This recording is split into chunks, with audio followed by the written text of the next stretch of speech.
Are you a high school baseball player that's working on getting back into pitching in games after a arm injury that's kept you out of play for a long period of time? I'm going to go over today the process that you need to use to approach how to safely get back into games without further re-injuring your arm in the process. So how do I know this? My name is Dr. Jeff Lewis. I'm the owner and physical therapist of Lewis Physical Therapy and Sports Rehab in Point Pleasant, New Jersey, where I have helped countless baseball players get back to throwing pain-free, get stronger, and throw harder after an injury.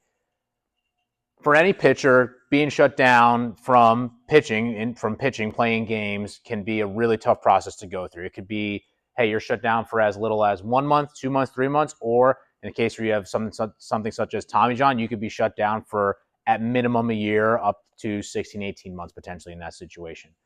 So why I'm going over this today in terms of how to safely work on getting back into games. A lot of times what I see is a guy they get hurt, they get shut down, they go through some type of PT rehab process, then they get ready to start their buildup. So that's the buildup here. And this is your flat ground buildup, and that could be from, we'll say 45 feet to, 120, 135 feet, usually like 120 though is roughly where I stop at with guys. And then you're going to have some type of flat ground work. Then you have your bullpen and your live BP progression. So I'm going to go through a series of mound work, so gradually increasing pitches, introducing more pitches, so starting with just fastball, then getting a fastball changeup, then you're working on some breaking balls, then you're getting into some live BPs, so you're facing hitters, you're now throwing at a higher intensity. Unfortunately, once guys get to this, honestly, sometimes this just gets skipped altogether. They throw a couple times off the mound, like, okay, I'm ready to get back into my normal workload. A lot of times they'll go from this bullpen, maybe they'll throw bullpens, even if they've been shut down from throwing for about 2 months or so. And they'll just say, all right, I'm good, I'm healthy, I threw a bullpen. Let me just jump right back into going into 4+ innings for my team because they need me out there so that way I can go out and pitch and help us win and whatnot.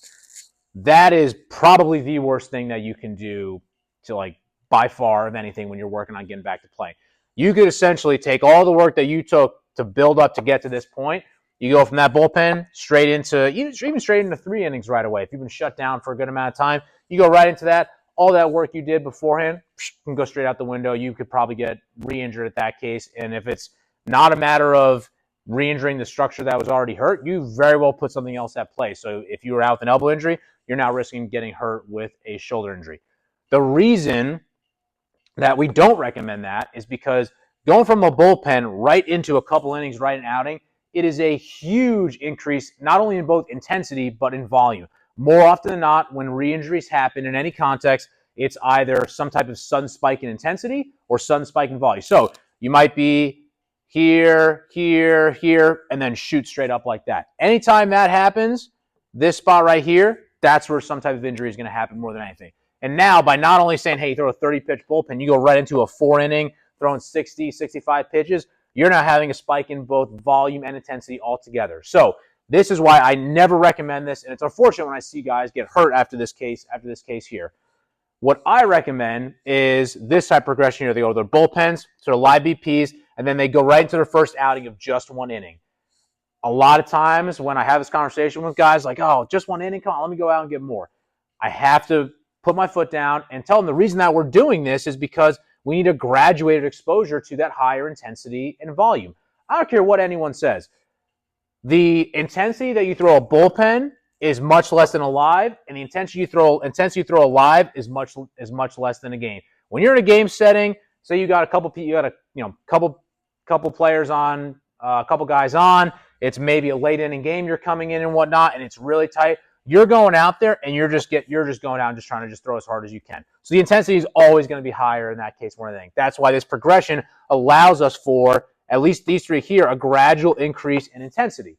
Once we get through that 1 inning, now then it's a matter of, okay, we have to gradually increase your exposure to volume at that intensity. So that's why we go from 1 inning, we go to 2 inning, 3 inning, 4 inning. And again, this is for a starter. So this might be what it looks like for a starter. For a reliever, that might look a little bit different. If you're a reliever that never throws more than 1 inning, well, yeah, we probably don't need you throwing 3 or 4 innings.